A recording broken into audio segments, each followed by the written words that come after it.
di dalam Al-Quran. Fi yang kedua dalam Al-Quran.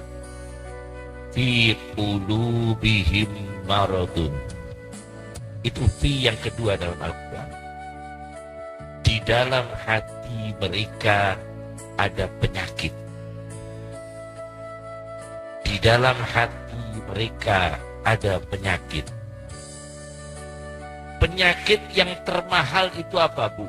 Termahal. Penyakit pamer. Itu biayanya banyak.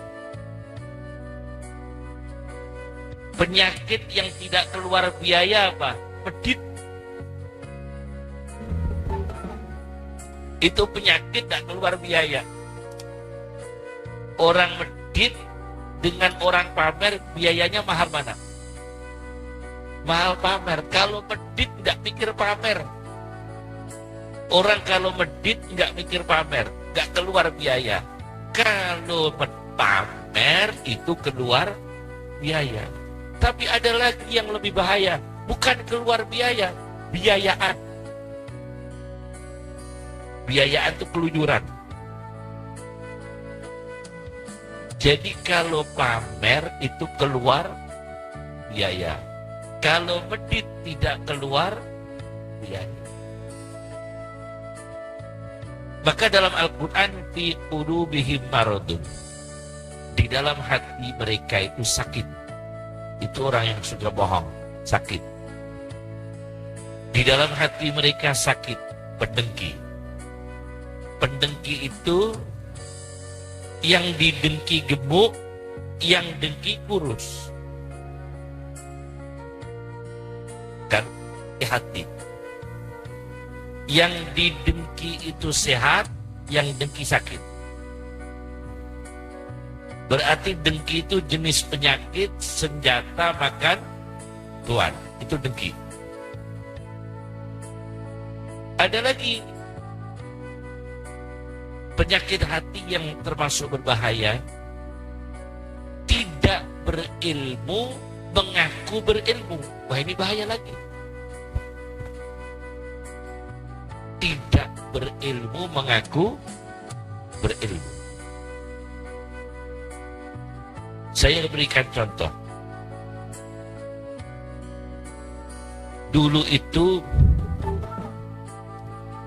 ada ulama. Ulama, Masya Allah, yang luar biasa. Ulama ini saking pinternya, ya, kemudian sombong. Saking pinternya, kemudian sombong. Tapi ada lagi orang yang tidak begitu banyak ilmu, tidak begitu sombong. Karena ilmunya tidak begitu banyak. Tapi yang bahaya, orang tidak berilmu, tampil berilmu. Saya ini Pak, saya itu pernah salah nyuruh. Ada pedagang daging, saya suruh ngimami. Saya bersama seorang kiai, Kiai Sarang. Saya cuma 2 orang. Ada pedagang daging, saya suruh ngimami sholat maghrib di salah satu tempat. Sholatnya maghrib dikosor 2 rakaat. Dikosor berapa? 2 rakaat. Yang sholat saya sama seorang kiai. Begitu sampai 2 rakaat dia salam, kiai sebelah saya tidak bisa menahan tawa. Ketawa dia. Tapi saya tahan, tidak ketawa saya. Cuma saya tahan. Begitu selesai dia tanya, Yai, sholat saya salah Yai. Terus saya tanya, maksudnya Bapak sholatnya gimana? Dikosor Kiai. Maghrib 2 rakaat. Kalau subuh 1,5. Karena maghrib 2 rakaat, kalau subuh 1,5. Siapa yang salah ini? Yang salah saya. Dia bukan orang berilmu, saya jangan jadikan imam. Yang salah saya sama kiai tadi. Ini orang bukan orang berilmu, kita angkat sebagai imam. Salah. Ada lagi kejadian ini, fakta ini. Seorang imam ngimami khutbah Jumat, tentu khutbah dulu sebelum mengimami sholat. Ketika khutbah kedua, kertasnya nggak dibawa. Kertas baca doa khutbah itu. Kertas baca doa khutbah Jumat yang kedua nggak dibawa. Akhirnya dia nulah-nulih kemana kalau dibawa. Akhirnya ingat masih di rumah doanya. Akhirnya dia pamitan sama hadirin Jumat. Jamaah Jumat yang diberkahi Allah, kami mohon pamit mau mengambil kertasnya dulu. Masya Allah. Ini masih terjadi sampai sekarang. Berarti masih banyak orang diangkat khotib belum berilmu.